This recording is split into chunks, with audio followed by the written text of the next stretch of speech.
I have a bunch. Okay. All right, let's call this meeting to order. Human Affairs Committee, June 8th. Have a quorum. We have Paula Cole, Toby Huddle, Brenda Wells, Tyler Bowden, Jim Hamilton, and Bill Ewing is trying to call in, and Burton Wagner will be late. We have a quorum. First order of business is pledge of allegiance to the flag.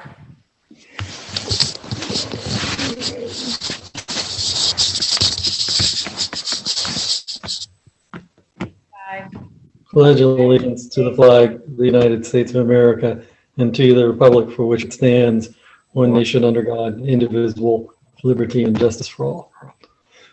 I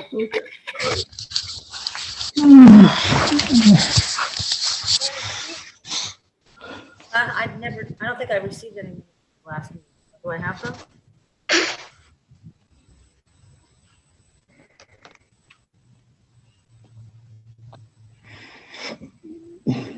Do I have any minutes from the last meeting? Yeah, they were attached to the email with the agenda. Okay. Sorry about that. Agenda item 2A. Yes. Yes. I need an approval of the minutes from the last meeting and a second. I move to approve the meeting from the minutes from the last meeting. April 13th meeting. I second. All in favor? All right. Opposed? Okay, that motion passes. Okay. As we do. Excuse me, Paul, I wanted to introduce, because we're on the education topic of homelessness. I'd like to introduce our new community outreach worker, Carly. She started on June 1st, and we're very lucky to have her with us. So I don't know if Carly, if you want to say hi or a few words. Hey guys, nice to meet you all. I'm excited to be here, and I've been down at North Beach most of the day, doing some intakes, good stuff. I just rushed back so I could meet you all and let you see my face, and I'm gonna head back out there. So I just wanted to say hi, let you see who I am, and I'm excited to be here. Thank you, Carly. All right, guys, take care. Thanks for having me. All right. Okay, new city employee, that's wonderful. Okay, we always have an education topic, and we've found that it works best if we start our meeting with our education topic, and this month, or this meeting is homelessness. We've invited 3 people, 3 organizations, the Family Solutions Collaborative, which is new to us. We haven't heard from them before. The Homeless Collaborative, which is led by Donna Vadrine, and it's a sort of I guess it's an ad hoc committee in the city of San Clemente, with made up of people from all walks of life that want to support our homeless, make sure that our homeless initiative is handled properly. And I Hope is here also, and they've been here before. They have been involved with the homeless in the city for many years. So we have presentations. I don't know whether we have real presentations or just people talking. We're going to go in order, either 5 minutes or a couple of minutes each, and then we'll question and answer, or you guys can talk to each other, ask each other questions, just a discussion. We have about 30 minutes.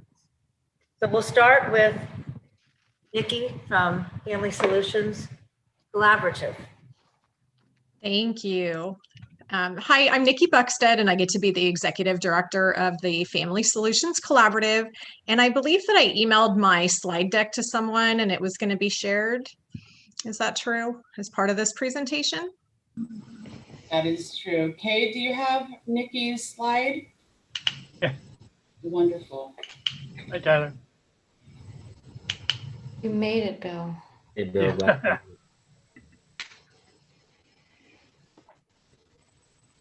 Whoops. Great. Thank you. Okay, so next slide.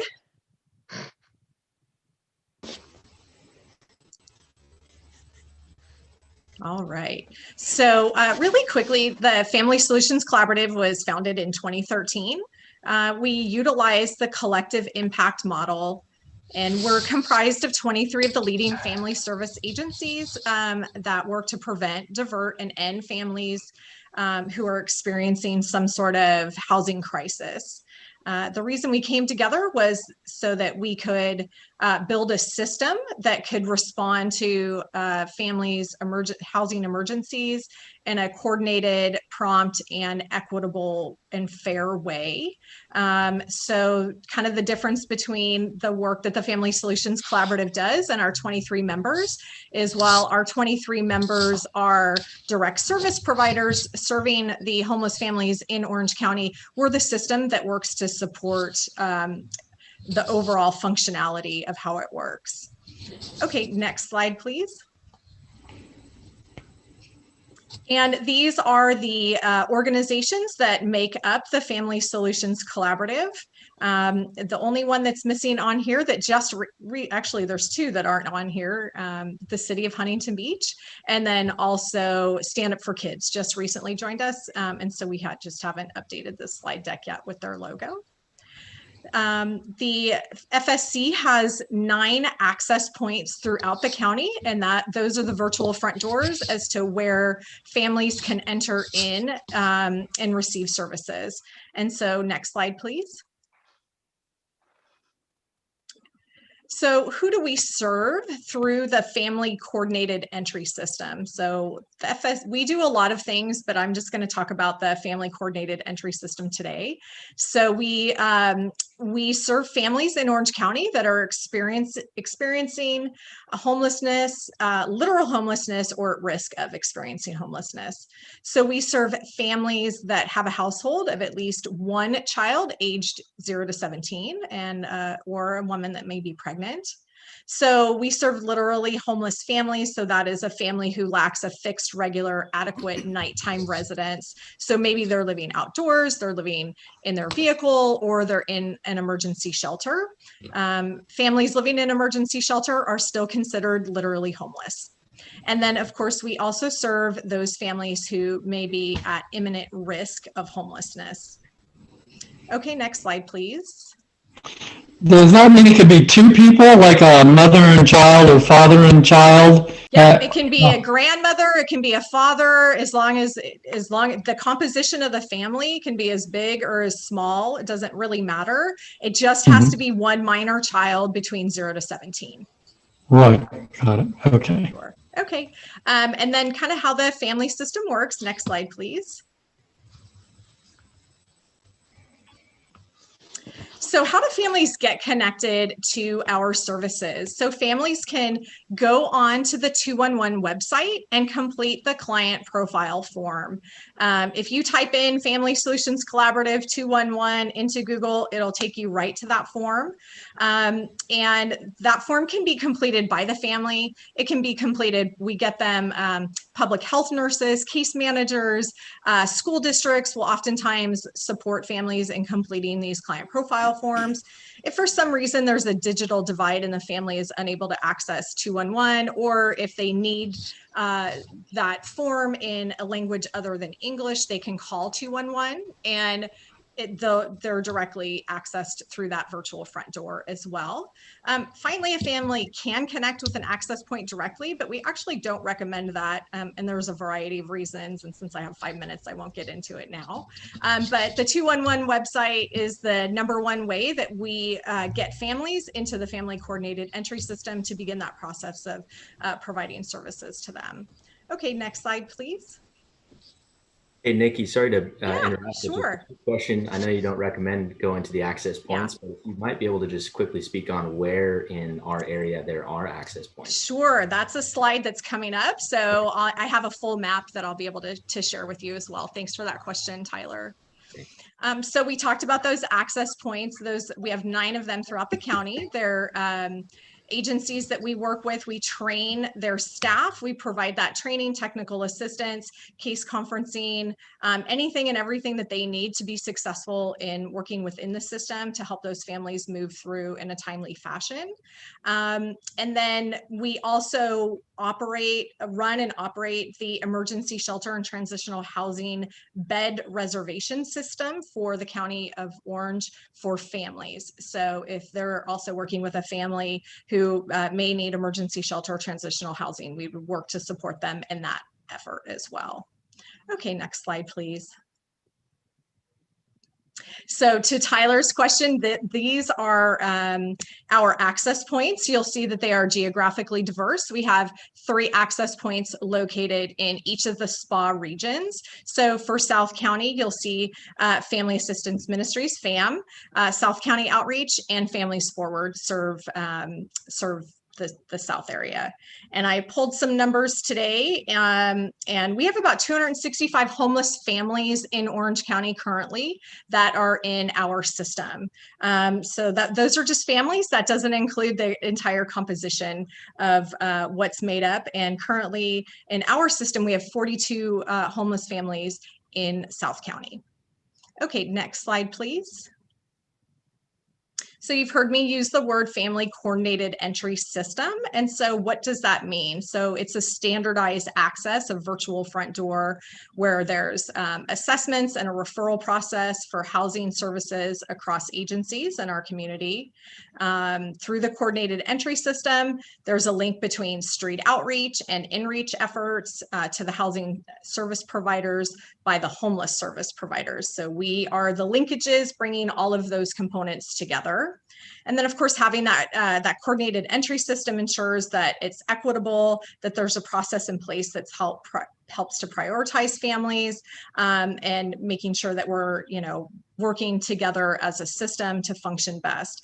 Prior to the family coordinated entry system and to what the FSC developed several years ago, it was basically a crapshoot. So a family, if they were lucky enough to have a car, would drive to the nearest homeless service provider and just hope that maybe they were the ones that could support them, or they would have to call in, or who knows how that they would access that. Through this virtual front door, that online client profile form, families are easily connected to the correct agency in their area where they're located to help support their services, or the services that they need. Okay, next slide, please.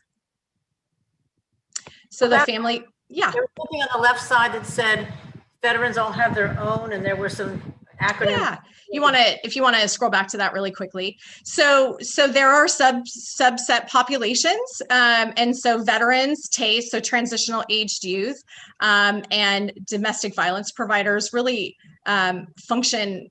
Although we work together, we have three of our member agencies are domestic violence providers. And of course, Stand Up for Kids and Homeless Intervention Services also supports TAE. And we also support the veteran services as well. But that's really kind of a separate coordinated entry system, because we recognize that the agencies that are working with veterans are experts at working with veterans, just like we're experts at working with families, but we all work together closely. So if for whatever reason a veteran family didn't want to go through that system, we absolutely would work with them through our system. But veterans and transitional aged youth and DV shelter providers are going to have different requirements and funding sources and resources allocated to them for their specific populations. All right. Okay, you can go to the next slide. Thanks for that question, Paula. So coordinated entry system, these are just some of the things that those family service navigators at those access points do to really help support the family in getting connected, not only to housing, but anything else that they might need. Maybe they need CalFresh benefits, maybe they need a food pantry, counseling resources, parenting classes, anger management classes. But at the very bare minimum, we develop that housing plan, do that assessment level for vulnerability, and work to collect the documentation that's needed to enroll families into housing programs. And, you know, a lot of these are all federally funded, so you can imagine that there are many layers to ensuring that there's a lot of compliance there. So we really want to support the access points and making sure that they can do that as quickly as possible. Okay, next slide, please. Last slide. So normally these presentations take about an hour because there's a lot of information. And so I tried to do it, and I know I didn't do it in 5 minutes. But if there's any questions that you all had, and obviously to extend an invitation out to you all, if there's a group that might want a deeper dive into this, more than happy to be able to do that for you all. Thank you very much. Tyler has a question. Yes, Nikki, thanks so much for the presentation. That was very informative. And one thing I was curious about is for those that don't fall into one of those buckets, families or transitional age youth or veterans or domestic violence, what's their coordinated entry system look like? Good question. So, so you're probably thinking of, what about our individuals that are homeless out there instead of families? Yeah. So we're definitely the Family Solutions Collaborative. So we bring the solutions to the families. One great thing is that recently the individuals homeless service sector just developed their own coordinated entry system. So they have been watching what we've been doing with the family side and replicated that for the individual side. There's obviously more homeless individuals than there are families. And so that is a big endeavor that they're taking on. So very similar. There's a lot more individual agencies out there that are serving individual homeless folks as well. Okay, thank you. And one other question. Sure. In terms of the database for this coordinated entry system, is each database separate from the others, and does it take a certain level of, authorization in order to have access to these databases? Yeah, great question. So in order to be a member, members have to participate in HMIS, which is the Homeless Management Information System, and that is through HUD. So that's a federal database. Yes, there are multiple requirements in order to be able to have access to HMIS. You have to be a service provider. You have to be serving the homeless population. And the reason that we require our members to use HMIS is precisely because of that, Tyler. We, since we do data management and quality assurance and quality improvement, and have to report back to the county, to the COC board, and to the cities of the funders, we can't navigate 15 different databases. And so HMIS is a nationwide used database. Every homeless provider knows about it. Whether they want to use it or not is a different story, but it's definitely something that we use. Great question, Tyler. This is my last question. No worries. No, that's okay. And it's giving more questions. So as we just saw, San Clemente is now endeavoring into homeless outreach services as a city. Do you happen to know, and I don't necessarily expect you to have the answer, but are we authorized on HMIS as it stands? Yeah, I'm not sure that there's a housing authority in South County. Correct me if I'm wrong. I mean, like, we work really closely with the Anaheim Housing Authority, and so they definitely have access to it. So I'm not sure, but something we can definitely look into and help you find out. Awesome. Thank you so much. Yeah, for sure. And many cities are getting into doing some of that work right now, because there's a lot of funding coming in to really help provide services to the homeless. Thank you, Nikki. Thank you very much. Thank you all for your time. And I would drop in I don't have access to chat, but maybe if anyone is interested, you can send me an email. My first initial and last name, nbuxted @oc-fsc.org. And happy to answer any more questions or do another presentation at a later date for anyone if needed, or my staff. Thank you. Very good. Thanks. Thanks so much. Very good. Okay. Our next presenter is Donna Vadreen from the Homeless Collaborative, San Clemente.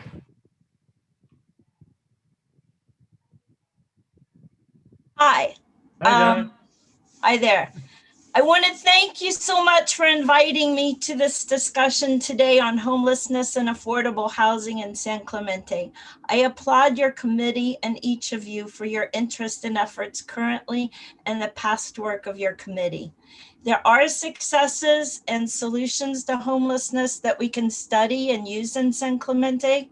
We advocate for a strategy to provide, as a collaborative, we advocate for a strategy to provide shelter and professional services for the homeless that are living on our street and public spaces in San Clemente. One excellent program that we have extensively studied is the Fullerton Navigation Center. It's operated by Illumination Foundation. It is a 150-bed navigation center and recuperative care facility that serves 90 homeless with shelter and comprehensive services and 60 clients in need of recuperative care. The Illumination Foundation Navigation Center and Recuperative Care Facility in Fullerton provides temporary housing, recuperative care, and in-house supportive services, all on site to guide the homeless individuals into permanent housing. It is a 2-story commercial building in a business district. Across the street it's across the street from a preschool. On site is the Illumination Foundation Medical Group, where clients conceive and receive medical treatment under the same roof as their housing, removing many of the barriers, allowing full access to healthcare and housing.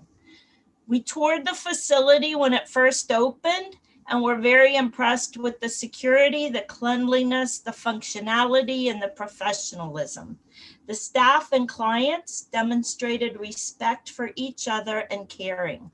The dorms were functional and could accommodate women and men in separate spaces, and dorms were offered for couples. No families with children were at this center. There were laundry facilities, lockers for personal belongings, a dining area that was bright and inviting. Food was prepared in the kitchen or brought in for distribution. Showers and bathrooms were across from the dorms. There were computers and private spaces for counseling, a pharmacy and staff on site to meet the basic healthcare needs, to include behavioral health and addiction stabilization and recovery. There was a large outdoor area that includes a garden, a workout area, a dog run, and kennel care for pets while clients are working off premises. We toured the Fullerton Navigation Center again last month in May, approximately a year later. Illumination Foundation have been excellent partners with the city of Fullerton in the work that they are accomplishing with homeless services in their facility and with the programs on site. It is professional, supported by the business community and residents in Fullerton. They are partners with the county using the coordinated entry system. The Illumination Foundation is open to working with the city of San Clemente to meet the needs of our homeless population. They are offering to work with city council, family assistance ministries, faith groups, and the business community. The Illumination Foundation is speaking at our next collaborative meeting, and that is Monday, June 14th at Our Lady of Fatima, 4 p.m. All are invited to participate. Please come ready for good discussions and bring your hard questions. I could speak a little bit about our collaborative, but I might be out of time. So just give me some guidance on this, and I'm open to any questions that you have. I think we want to get to Lana and then see how much time we have. Okay. just to get that done. Yes. Lana, go ahead. Thank you, Donna. That was great. Thank you. Yes, thank you, Donna. Hi, everybody. Thank you so much for having us. I'll be quick as well. So basically, I hope our clientele is mostly the homeless and the working poor. We founded our nonprofit 11 years ago, and we pretty much are on the street. If I might just quickly spend a couple minutes on what's been happening for the last 15 months down in San Clemente. So there has been, during the COVID, the county did receive some funding, of course, I'm sure you all know, and they did put together something called Project Room Key. And what that was most of our homeless getting off of the street into motels with the funding that was provided, so those that are vulnerable would not become ill. Then from there, the hope was that it became Project Tool Belt. Again, more funding that came down, and this supposedly was to go into our people that were in Project Room Key to go into permanent supportive housing. That was the hope. Now, what happened in a lot of these cases is the program was a little strict, and some of our clients and our brothers and sisters that are homeless left the program. So the program guidelines were strict, but they were trying to revamp them a little bit. So basically what's happened is the people that we are serving, we are now down at North Beach because we realized after Mercy House was your provider in San Clemente, who did a marvelous job, and we are so grateful for Carly. And I can't wait to hopefully work with her. Through some requests, we ended up going down and volunteering our services at North Beach and trying to work with, one of the questions was this coordinated entry. So the answer to that question was yes, that there is people that will do the coordinated entry for us down at North Beach. Hopefully that's going to be Carly. But when we're down there, we work with Mercy House. Behavioral health is down there. So we are all down there on Mondays and Wednesdays right now. Mercy House can do the coordinated entry until San Clemente provides that.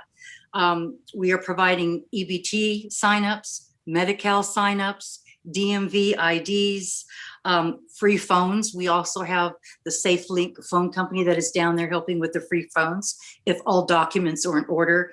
But what Nikki had touched on, it's extremely important to get this coordinated entry underway because there's more money coming down that's going to be doing the rapid rehousing program. So that's going to be able to take a lot of people if they have a little bit of income based on needs, of course. And even if there is no income, such as maybe disability or Social Security, these individuals are still being looked at because it's very important to get people off the street. So that will be happening hopefully soon.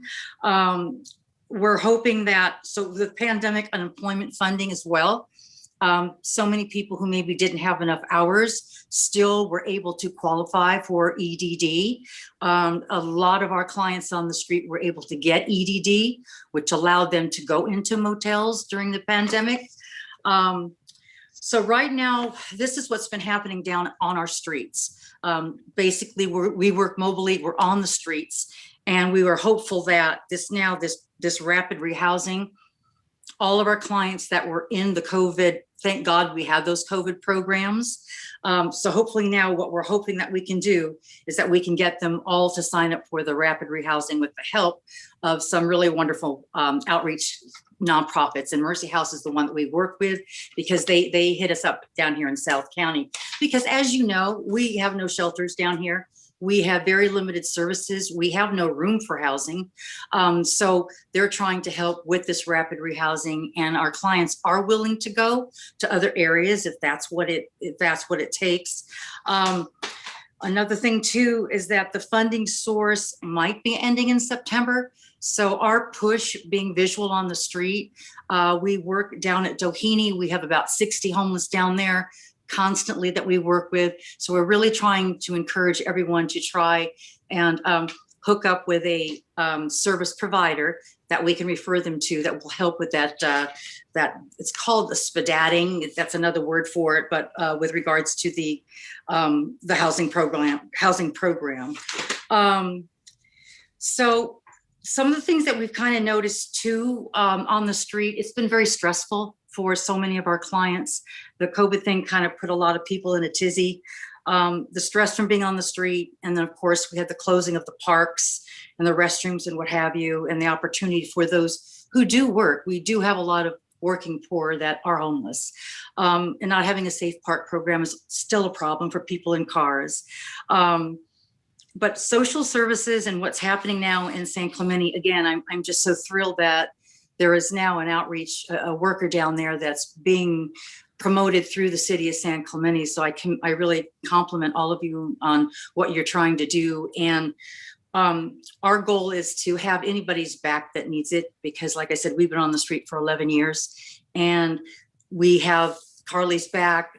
We were down there just trying to make it happen, and everybody pitched in, behavioral health and Mercy House. So these are some of the things that have happened in the last 15 months. And then again, a good program in the future. We just have to really make sure that we spend ample amount of time and ask the question, are you willing to get off the street? And mental health has been very helpful. We've also housed 3 or 4 vets that have been housed, in either in their car or have been on the street for many, many years. So we work with a couple other veteran programs that have really helped us get quite a few veterans off the street. And we did have a little housing program on our own. We were able to house 6 homeless males who are still housed.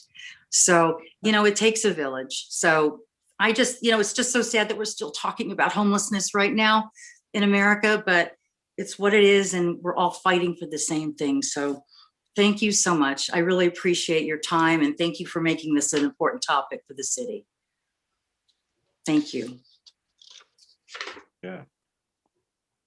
Thank you, Can I guys. ask a question of all of the homeless experts here?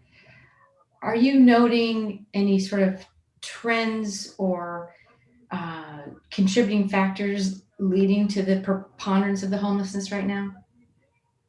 Is there a thing? Donna, did you want to respond first? So go ahead. The homelessness, there are some of the homeless on the street in San Clemente that have had previous shelter, whether it be in a hotel room, and the funding has run out, so they're back on the street. So I would say the lack of continuity of funding and shelter opportunities, that's one cause for the homeless remaining on the street. And the other that I see, not how they become homeless, but a lack of, lack of job, lack of finances, and no support with their health care, which includes mental health and addiction and recovery from addiction, counseling, AAA programs. There just aren't enough resources locally in San Clemente to meet the needs of the homeless population. So to back Donna, yes, we have come across quite a few people that lost their jobs and are having a hard time. So hence we were helping them with their EDD filings for their unemployment, for the pandemic unemployment. There, I have seen a tick in that, for loss of job, and a couple of people have lost their renting of rooms because they lost their job. So we have seen that probably I'd probably say the last 2 to 3 months on the street. But yes, now again, we're grateful for the possibility of this more funding coming down the pipe, but we've got to be pretty swift. There's always a problem with trying to have enough housing. And again, it's not just to shelter housing first is perfect, but the plan, there's got to be an end game. And this is what we sit down and talk about. What would you do if you could do it? And if you got the help, which we could do, but I need to know what the end game is. The end game is to stay on your meds if you choose to do so. We never tell anybody what to do, but they have to tell us what they want. And the end game would be housing first, have a job and stay housed, and have the mental capacity to stay housed. In our experience, the majority of our clients have mental illness, and the self-medicating that you see with the drugs, or so be it, is mostly a result of their mental illness. So, they're screaming for help. and act out in different ways, but we will never give up on them. We will have their back when they're ready to make some changes. And we're just there to, kind of support the need. Do you anticipate or was prepared for what may be a whole new group of people when these rent moratoriums, eviction moratoriums come to an end? Yes, I'm assuming more families will have some issues. And I think that's the thing that's going to be a tragedy, if something we need to kind of stop the bleeding before it starts. But I do see that, because I do know the landlords, especially during COVID, weren't able to do the eviction process and what have you. But I do see families going to have a little bit more of a struggle. So we lean on, FAM and Families Forward, American Family Housing, to, if we happen to get that call, we say, listen, we're going to bring somebody else in, and that would be the goal. But yes, I do see more families this next round than are single, male and female, believe it or not, on the street currently. And just to support what Lana was saying too, so we recently received a $4 million grant for rapid rehousing, and Good. So that's Great. That's going out to 4 of our member organizations who provide rapid rehousing services, but that serves the entire county. So it's not just in one spa region. And so when you had asked the question, like, who is it that you're seeing and why? So in terms of families, domestic violence is the number one reason that a female ends up homeless. And HUD's definition, HUD allows anyone fleeing a domestic violent home, whether they're a family with a mother and a daughter in their family, or an individual, they are considered literally homeless. So we see a high number of individuals come through our system who are fleeing domestic violence and need that safe place to be. And then just in terms of the reason that we see families end up in homelessness, COVID or not COVID, is of course that lack of affordable housing, not having wages that are high enough to support what's needed, and the cost of childcare is astronomical. So those are definitely some of the reasons that we see families fall into homelessness and actually remain in homelessness. If they can't get a job that pays enough to also pay the rent and put a child in childcare, that just continues that cycle of poverty for that family. We also are concerned about the moratorium being lifted. We have several prevention and programs that are out there. And there's also what I think $66 million Orange County received in prevention assistance several months ago. That's still ongoing. So that's something that the 211 website, you guys should be pushing that. Any families or individuals down there can go on there and get rental prevention assistance. So if they have rent in arrears that needs to be paid to their landlord so that they don't get evicted, they can apply through that. We also have some prevention funding, about not 66 million, but around 250,000 that we're utilizing just for families specifically as well. And then, when you talked about Project Room Key, we have that for the family component too. So same thing. We at one time had 59 families. We served well over 1,000 folks together. And with that, we required that they would participate in family coordinated entry systems. So we were able to get them connected to an access point, get them into some sort of shelter, and then ultimately into long-term housing. Another thing that should be noted is there's about 1,000 emergency housing vouchers that are coming to Orange County as well. Those are probably going to be released in July. I don't know about the individual side. We are in talks right now with the Orange County Housing Authority, which Tyler, that's who serves the South County, Orange County Housing Authority. And so to get a number of emergency housing vouchers for families that we'll be serving. So, and if anyone's, paid attention to Newsom, his thing is let's solve this homeless crisis right now while the funding is available. So that's really what he's pushing for. And I'm totally focused on homelessness in San Clemente. I am focused on that. So as a collaborative, we are looking to, through the coordinated entry system. And I just learned this week that Friendship Shelter in Laguna is going to be one of the entry places for that. So yeah, Friendship Shelter manages the whole individual coordinated entry system for Orange County. Okay. Yes. Okay, so we are looking at solutions for San Clemente. And one of the solutions that we're looking at is taking blocks of hotel rooms, maybe at 4 different locations in the city, and bringing people off the street into the hotel rooms. And from day one, matching them up with professional services, with case management, with FAM, with iHope, with Mercy House, with Friendship Shelter.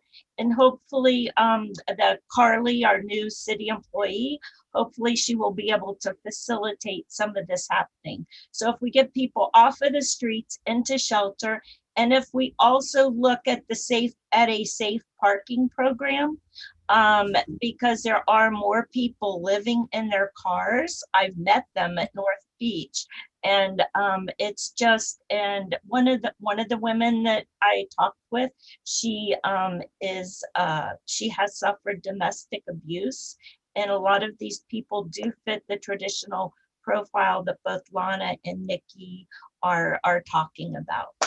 So as a collaborative, and we're a group of business owners, nonprofits, FAM is part of our collaborative, and it's church groups, faith groups. So as a collaborative, we're just focused in on the homeless problem in San Clemente. And we appreciate your support and your participation in our efforts. Thank you, Donna. Yeah, I just had another question and also just a quick comment. I had the opportunity to speak with somebody at FAM recently, and they informed me about I think it was a $13 million grant that they had received for rental assistance. That's part of that $66 million that they got. So FAM is one of the most active members that we have. So we work really closely with them. So great. I'm glad you connected with them. Yeah, no, and it was really great to hear just how much growth FAM has experienced over the past year with these different grants, and of course with their prevention and food distribution programs, and the adding on of new case managers. So I imagine that FAM moving forward is probably going to be a relatively integral part of this solution. My question really is just about where you see choke points or bottlenecks in the process at the moment. So would you say it's more in permanent supportive housing for those that are disabled or chronically homeless, or is it more in rapid rehousing for those that kind of don't qualify for PSA? Where do you see most of things being backed up for folks? I think just the lack of housing in general in the county.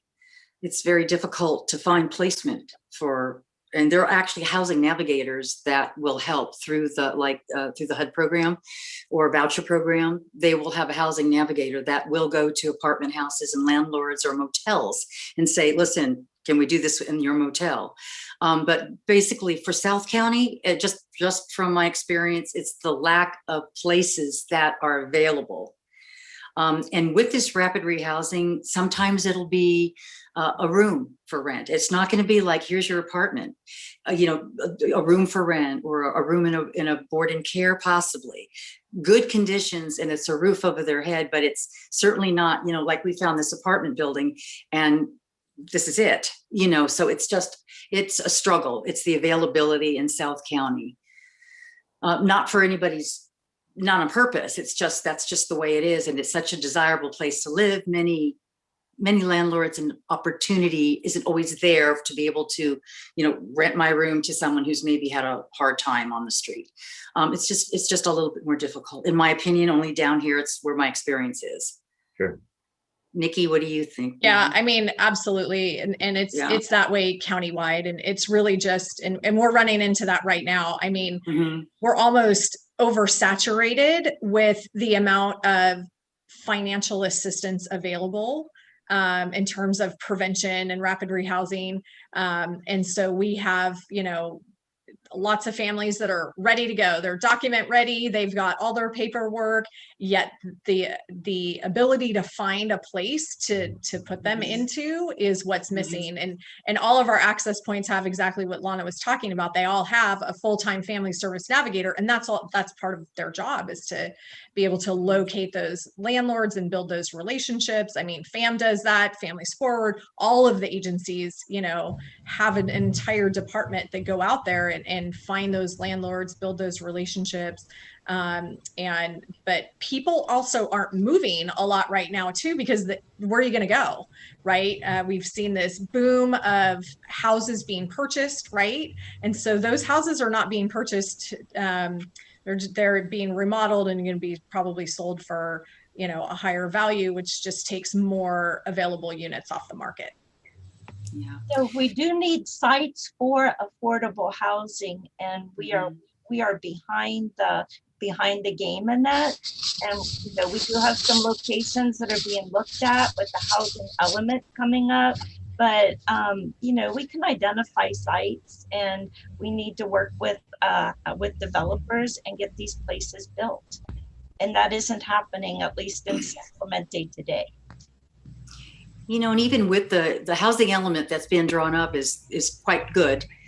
It would really be wonderful if the city somehow could, like push and say, this is what we'd like to do with these motels that are maybe run down and vacant, or just run down, or apartment buildings.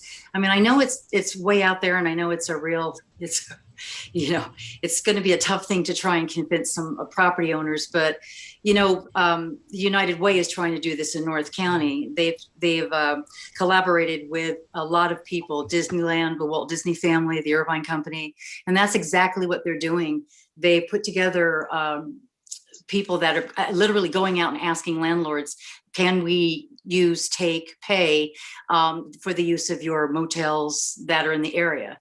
And that's exactly what they're trying to do. But it would be really cool if a city, any of our cities down here in South County could push and just say, let's see if we can kind of get on top of this in our own way and with our own community, to see if we can get our community members to maybe help with this. I think if that could happen, if they feel that they're a part of something, there might not be so much pushback with the old NIMBY, not in my backyard deal, because I'm kind of seeing that maybe that's kind of a thing of the past, I'm hoping. But if maybe we could get business real estate owners and apartment owners and motel owners to feel like they can contribute to the greater good on this, maybe that collaborating with my city would make me feel like I can really do something good. I don't know. I know it's a stretch, but we're talking about it all the time. How do we get people to participate with our cities? What kind of subsidies are you offering the hotels in order for this exchange? Well, haven't even gotten that far. Now, the United Way, because they're the United Way and their backers, like I say, are Disneyland and the Irvine Company and companies with that caliber. I don't know what their dollar subsidiary is. We haven't been told that, but that's their thought process and what's happening in North County. And mind you, North County has a lot more areas and a lot more vacancies and a lot more places, because with this rapid rehousing, a lot of our people said they would even go inland, meaning Anaheim, Stanton, places like that. But, I'm sure if a city got involved, let's just say it was San Clemente, and they put something together to put some dollar amount together to maybe some of the motel owners that are kind of like to maybe get involved a little bit, because there are a lot of older buildings that could probably work, and maybe a lot of vacant buildings that could work, but that would definitely be up to whoever wants to get involved with regards to the subsidizing. Do you have a question? I do. I was wondering how Illuminate up in Fullerton managed to do what they did that impressed Donna so. But do you know how Fullerton was able to come up with the facility that they came up with the medical housing, dormitory style, things like that, that illuminate housing product. How did that come about? That's what I'm curious about.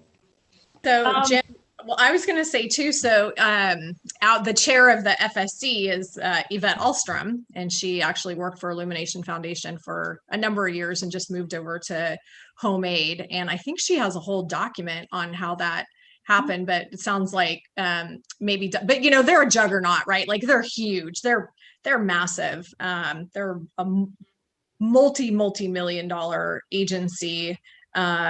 You know, probably the biggest, probably them and Mercy House are the two biggest in Orange County. And the CEO and the founder of Mhm. Illumination Foundation, his name is Paul Leon. Yep. He's willing to come to San Clemente. He's willing to work with FAM. He's willing to work with City Council. He's willing to work with groups like us to show us how to be successful with this.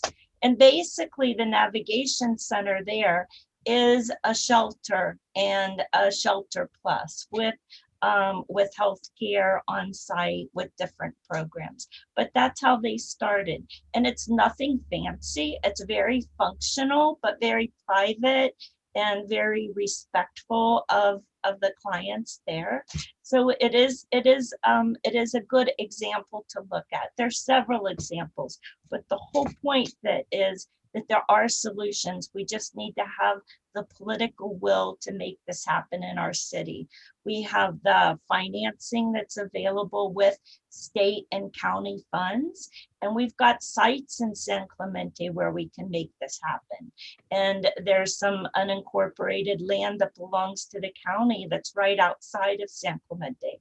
So we just need to really take action, have the political will, work together, and meet the needs of our homeless population in San Clemente, which will meet the needs of the business community and all of us that are concerned about homeless in our city. Thank you. It sounds to me like we have money and we have the commitment and the money and the organizations and the people, but we don't have the physical space. Sounds to me like it's a physical logistics issue, which we just have to make it clear. But we need to go on to the next topic. But I mean, I'm amazed that the way it's very organized. There's a lot of organizations out there. There's a lot of will. There's a lot of money. But if we don't have any place to put these people, then I don't know. But I appreciate you guys. We've educated us quite a bit. Thank you very much. Thank you, Paula. Thank you. Thank you. Thank you all. Thanks, everyone. Really appreciate you asking us here. Very important. I want to move on to the next because we have Susan Janet, I want to make sure I'm doing this right. Janet, the next thing I believe, and thanks again, everybody. This was wonderful. We have Susan from the Wellness and Prevention Center. She wanted to let us know what's going on with them and some new programs they've got. Hi, everybody. Good to see you. And that was some great stuff. I highly encourage you to talk more to Paul Leon. I've worked for him, and he knows how to leverage funding to make it work. And part of that is the recuperative care program through the hospitals, that he gets a lot of that funding for that center. But and he manages to find the way to make these programs work. He's very innovative in how we serve the homeless. I think Donna's suggestion that he comes down here is really important. Moving on. We're seeing a mental health crisis among our teens. It was already there. It's been amplified. Estimates are it's going to be at least a 5-year recovery to our mental health and well-being, adults and kids. So the demand is up. We seem to have the interns and the volunteer therapists coming in to support this. So we're excited about that. But an important part of what we do is we have to do the fundraising, and we have a really great concept for how to do it next year.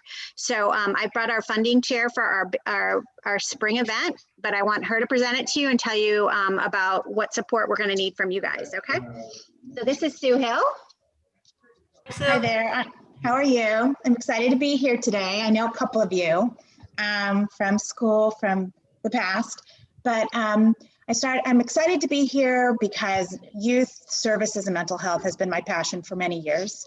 And what we've talked about doing, and I've been in discussion with them for a while about, is taking the wellness fair that they've done annually and kind of blowing it up a little bit to get more people to come. So not only will it be a wellness fair, and we're calling it a family fun fest, but it will also have a bunch of different elements to try and make more people in the community come, because getting more people to these events will help raise awareness so people understand the services that are available to their families and their children.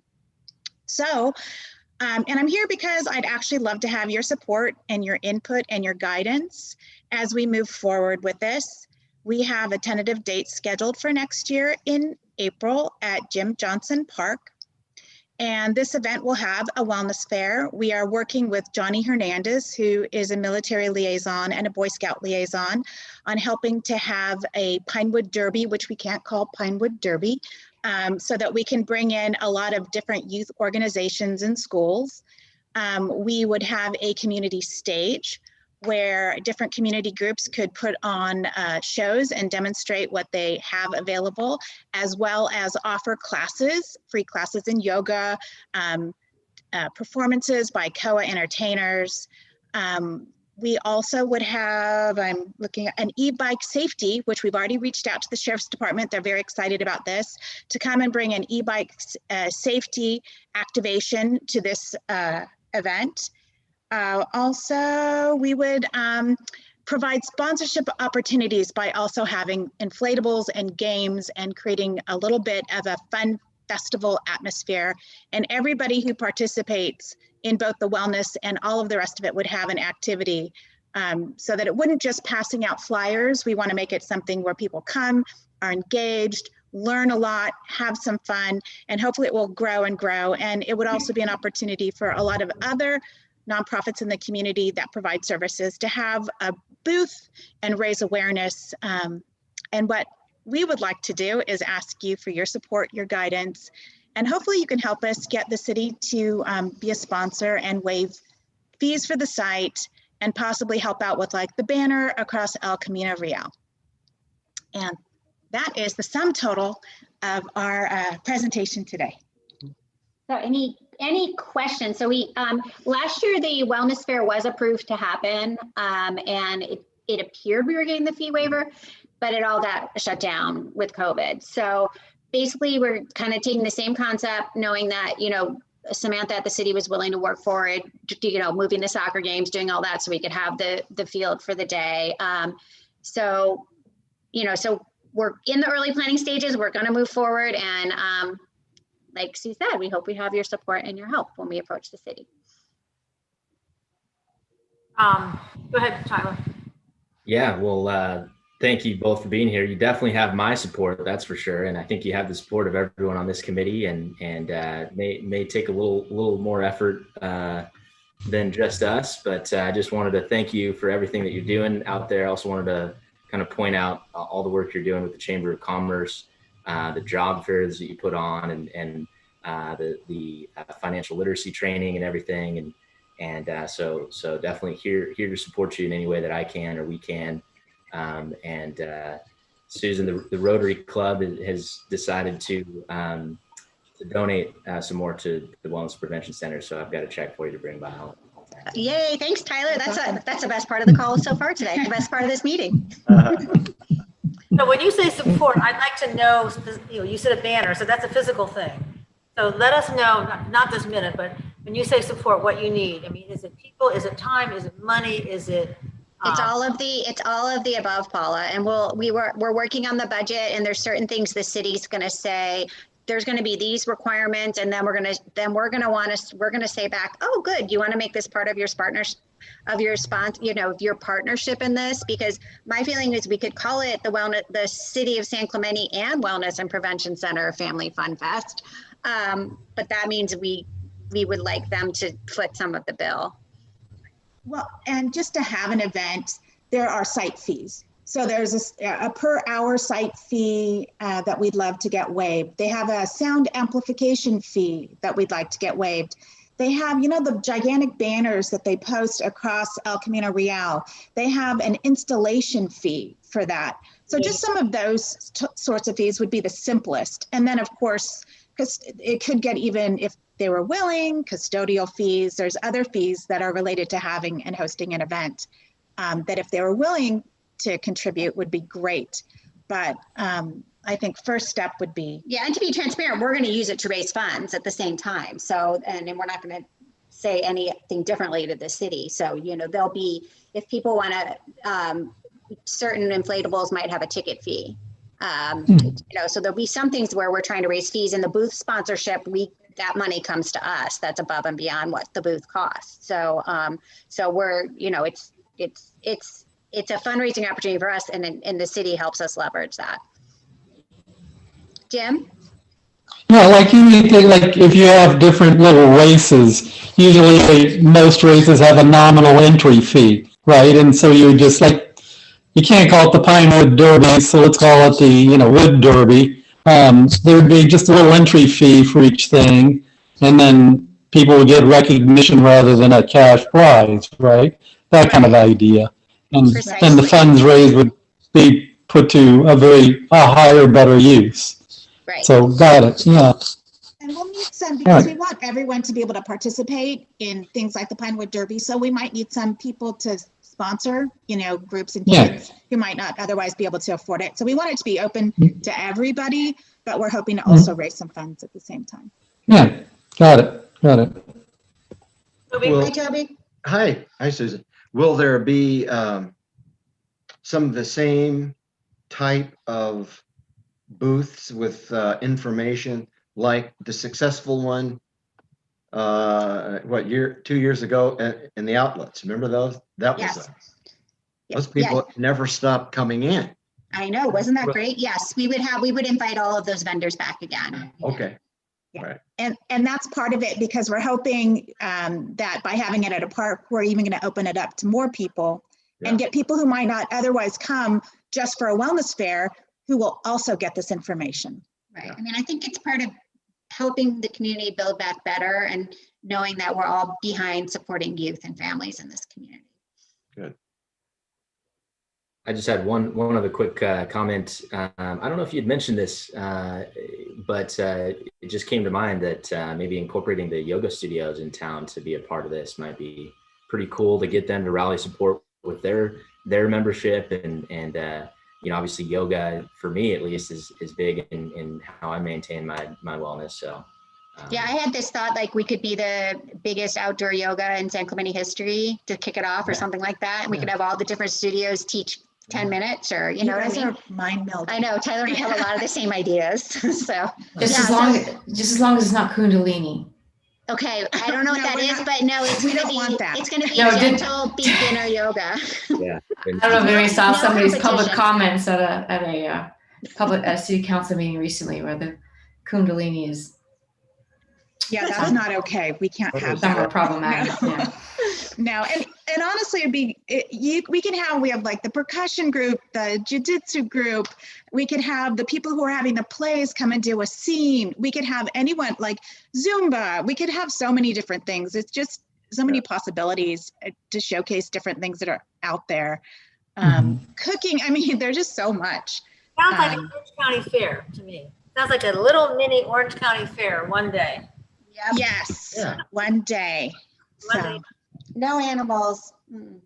I actually like it. I know, but the liability, as soon as you put animals in there, you're liable. And nothing motorized that I cannot get sued for anything. Yeah. No petting zoo. No petting. No. Well, thank you. Oh my gosh.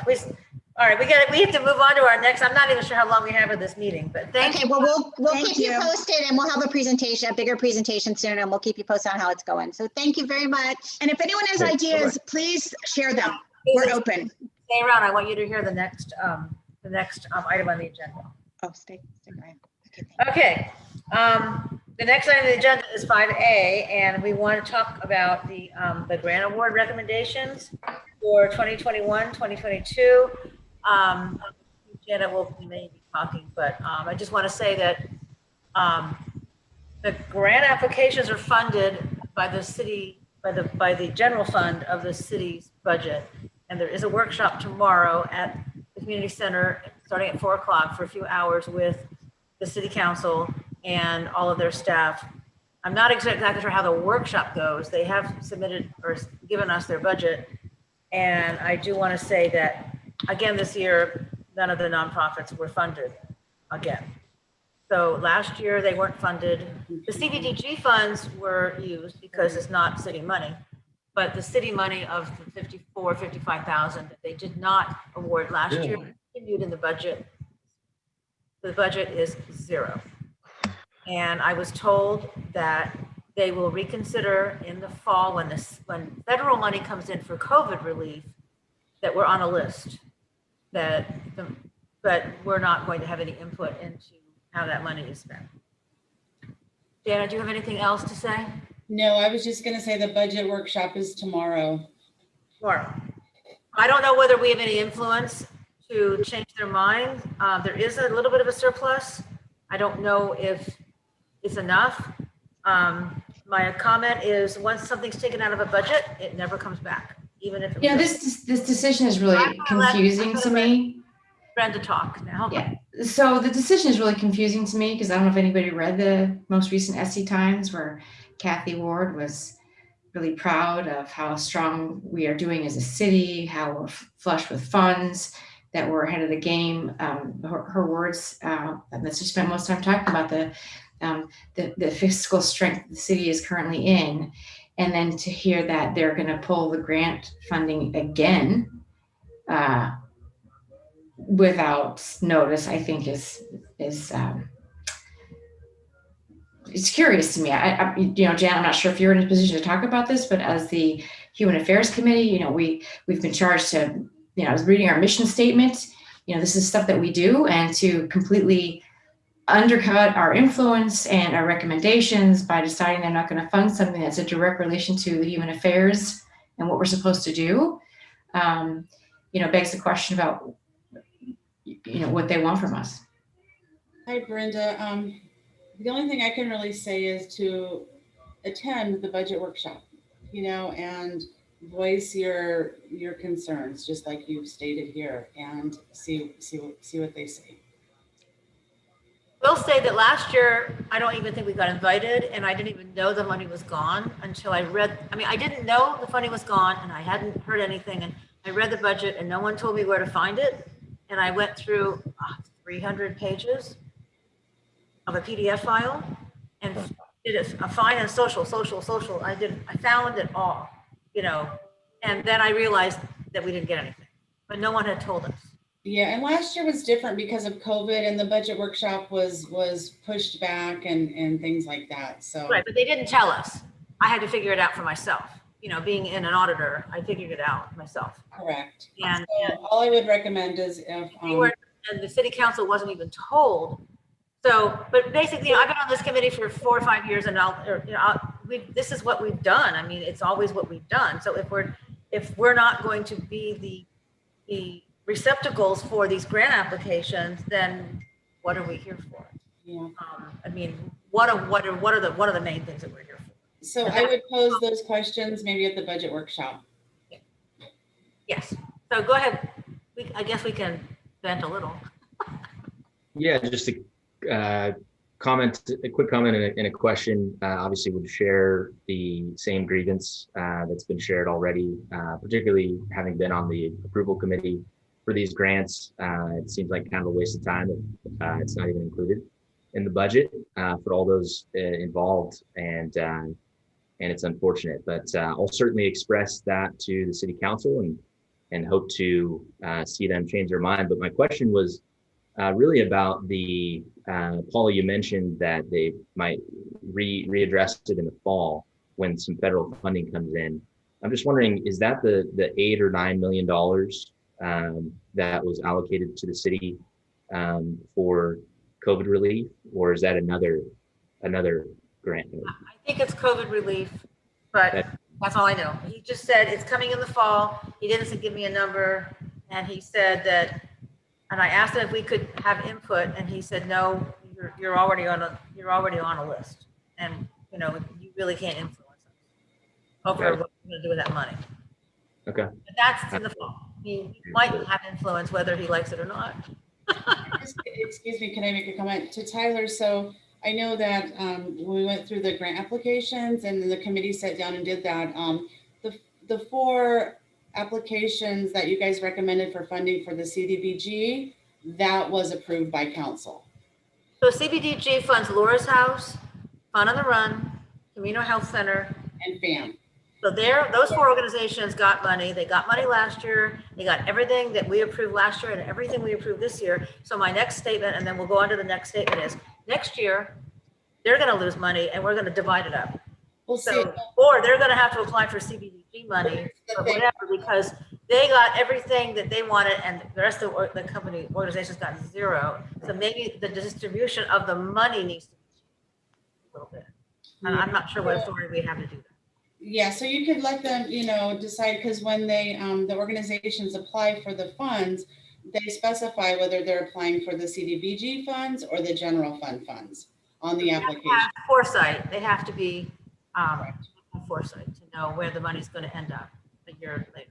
Correct. And there's certain eligibility, the reason why you would apply for the community grant versus the CBD grant has to do with the kind of organization and services we provide. So, I mean, when you're limited by where you can apply, that's what's happening. So, that it's not, I choose this over that. It's what you're eligible for. Yeah. Correct. Anyway, we can address this tomorrow at 4 o'clock at the community center. I'm not sure whether we're all in one room or whether they're going to let city council in one room and everybody else in another. I don't know. We'll have to find out when we get there. And I don't know, Janet, whether if 4 of us show up, whether they'll say you can't because of the Brown Act, but I don't expect 4 of us. I'm hoping for 3. There's 2 for sure. Keep in mind, this is the budget workshop, so the budget hasn't been passed yet. It's the proposed budget. Okay, and I know that. That's why they've asked us to come. So, is this the best place for us to have this conversation if they're having a budget workshop? I mean, how do we truly address? I think both. Wearing a couple of different hats here. I mean, as a member of the Human Affairs Committee, and what feels to me like a dismissal of our input and our efforts and the reason that we're here, and as well as a applicant where the services that we provide are directly like what the work that Susan does for the mental health and for the prevention for at-risk kids is exactly what we're trying to do. That's fits within our mission, and to feel like that's not worthy of it. Is tomorrow the conversation for that, or is it somewhere else? Tomorrow could be the start. I don't really know the answer to your question, Brenda, but you can start with tomorrow at the budget workshop. And I don't know what the format is, because I think there wasn't one last year that we knew about. So I don't know what the format's going to be, but I guess we'll find out. We'll just do the best we can. It's never over until it's over. It's not over. At least we'll get our voices. Well, and I think, depending on how many people go, it is a public meeting. It's an announced public meeting. So if there's 4 or more of the Human Affairs Committee showing up, I think it would be okay under that one. It's a public meeting, and we're not really making a decision. We're just participating. If we get 3, we're fine. I don't think Tyler can come. I know that Brenda and I can. And I don't know. I haven't talked to Toby or Bill, or you, Jim. So I don't know. But we can talk about it tomorrow. I just a few more things because it's almost 5 o'clock. I did want to let you know about the kids, but the resource guide, I did send it over to Janet yesterday. It's still a Word document. I want it to be fancy and with headings and all that, but I need somebody who understands Word really well. I'm good at Excel, but not Word. We're going to stay staff. We're going to look at that and see if we can format it the way you'd like, and then we're going to get that posted on the city. I can spend more time on it, but I just wanted you to see that it was done. It's done for the most part. Okay, I do want to talk a little bit about one of the most important things that we do, that we continue to do, even though last year we weren't able to do it, but we enhanced it again this year. So I'm just going to say that that last year or 2 years ago, we changed the program for the juniors, for the leadership award. We were able to get it somewhat approved to follow these kids into their senior year and authorize them to us to meet together again so that we can find out what their senior needs were and write recommendations for all of them. So being nominated made them winners. So they didn't have to waste time filling out an application, getting interviewed, and then nothing. So we changed that around. And then the COVID happened and we couldn't meet with any of them. And one of their advisors also was on maternity leave, so that we didn't have any contact. So finally, a couple of months ago, we started the program again. We were given 8 kids. We've never gotten 8. We've gotten 5, 6, never 8.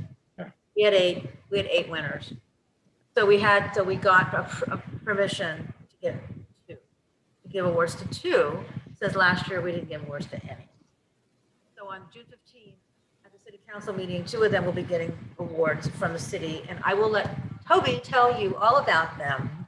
Hey, they're even more amazing and involved, resilient, positive.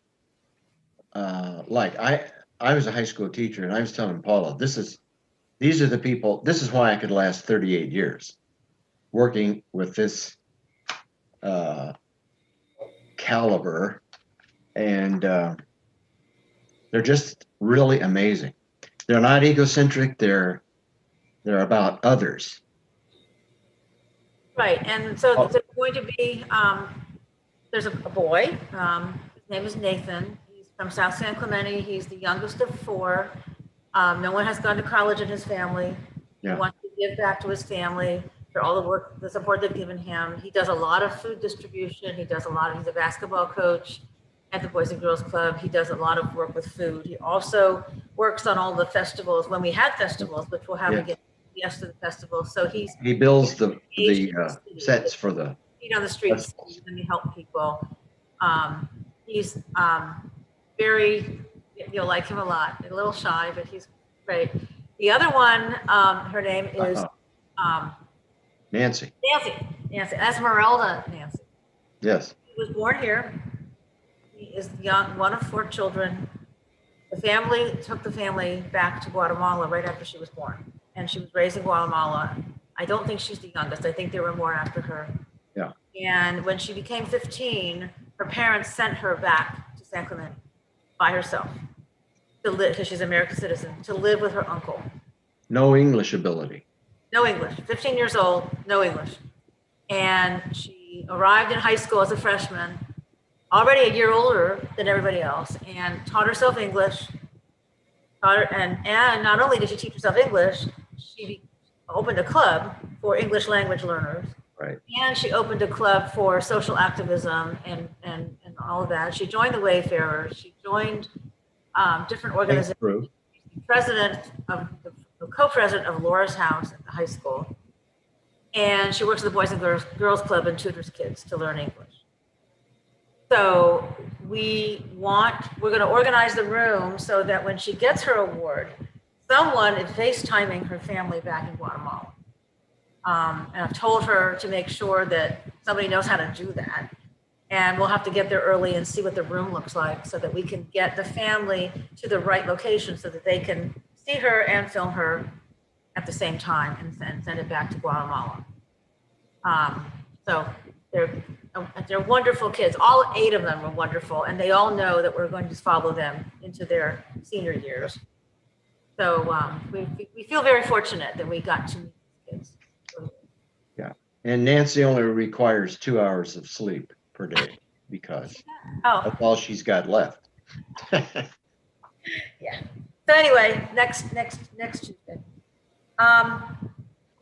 The last thing is the homeless subcommittee, which I'll let Tyler talk about that. Sure. Yeah. So at the last city council meeting, it was determined that the homeless subcommittee would be disbanded at the end of our terms. So we'll be finishing out these terms and completing what portion of the work plan that we'll be able to, and trying to compile as much information as we can for the benefit of the city and for Carly, our homeless outreach coordinator, as we can, even though I know she's pretty well connected already. And so now, just for the public's information, there will be, for the next Human Affairs Committee, still 7 members, 2 of which would be experts in the field of homelessness to some extent. So if there is anybody watching this broadcast or who watches it later who has that background and is interested in participating, definitely would have interest in having them apply to be a part of the Human Affairs Committee, which is where I believe homelessness will be addressed among the city committees and commissions moving forward, kind of back to where we started. And I myself will not be seeking reappointment on the Human Affairs Committee. Unfortunately, I'm taking over as president of the Rotary Club. Well, fortunately, or unfortunately, however you want to put it.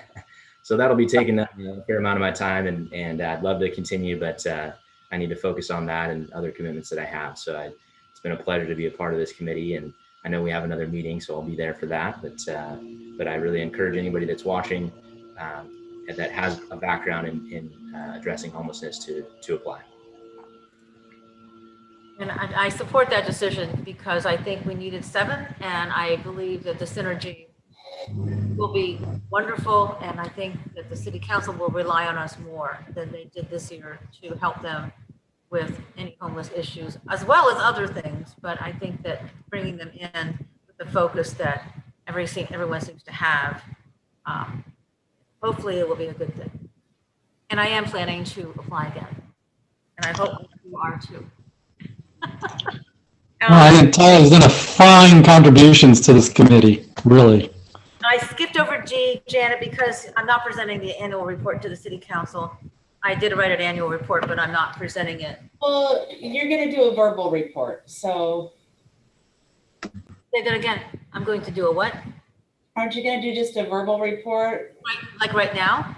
No. At the council meeting, it's not going to be a formal written report. Oh, okay, I'm not going to read it, but I'm going to be able to talk about the Human Affairs Committee and your accomplishments. Okay. So when we present to the kids, which Toby says he can't be there, so as many of you that can be there next week, that'd be great, because we're going to, feed in what our committee has done this year. And I did write an annual report and send it over to Janet, and it's not 1 paragraph; it's like 6. So that's next Tuesday. All right. Our education topic for August, I haven't just, I'll get input from everybody. I don't know what it's going to be yet. Brenda, you had your hand up? I froze.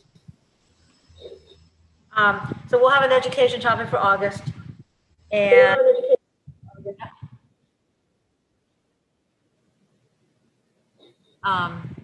okay. And then city offices are closed Monday, July 5th. And I think, is there anything else we need to talk about before we adjourn? Did you want to talk about your idea, Paula? The thing, or you want to talk about it more? I can be very, very quick about it. When I did talk to Eric's son today about the fact that the funding might not be there, I did say that I had been threatening to put together some kind of a performance cabaret downtown at the restaurants to get a bunch of performances, a bunch of people together to just enjoy the talent that our city has. Call it a cabaret night. I've changed that idea a little bit to like a restaurant crawl, where there's entertainment in a bunch of different restaurants and sponsored by a bunch of different organizations, but it can't be sponsored by the city. So we want to raise this money that we may not get back. It's not millions of dollars. So we were thinking about just an idea of having some sort of performances by people, comedians, not just music, comedians. And I say that's going to be a brilliant idea, whether it's just fund this organization, and I think I like the idea of the community engagement. Let's just offer this one bit of insight. So when my kids were at Concordia, the state had defunded the student to teacher ratio for 3rd grade. So every year, parents got together and had all these fundraisers to make sure that the student to teacher ratio maintain the right numbers for third grade. And what happened was, and we were informed that as long as the parents are doing that, the appropriate services will never step up again. Exactly. And so it's one of those things that, I love the idea, but as soon as we take the ball, the city washes their hands of it and they will not engage again. So I want to just kind of. Yeah, Very Eric good told me point. we did it. We have to do it as away from the city, which we'll figure that out. We won't be sponsored by the city, Yeah. but there is ways to get the money back. And We still want them to think we're doing it on their behalf, because this is really is a city, it's a city contribution for the community efforts to serve those of the community. That's a very good point. That's a very good point. But anyway, we'll figure it out. We'll figure it out. I just feel, I'm just sad that expectations for years are sort of no longer. So, but anyway, okay. So I'm going to ask for the meeting to be adjourned. I'm going to ask for a motion to adjourn the meeting until August 10th. Motion to adjourn to August 10th at 3:30 via teleconference. Second. Seconded. All right. Motion. Okay. Is Bill Ewing still here? He was. Looks like he's dropped off. For the minutes and the vote total, I was just curious. Oh, I see. There's still 5 of us. Burton never showed, so there's still 5. I think we're okay. Okay. Thank you guys very, very much for being here. I appreciate, love you all. Thank you. Hey, Paula, your fearless leadership is awesome. That's very well said, Brenda. You're holding this committee together. Thank you. Yes. Yes. The glue. The glue. The glue. Gorilla glue. Okay.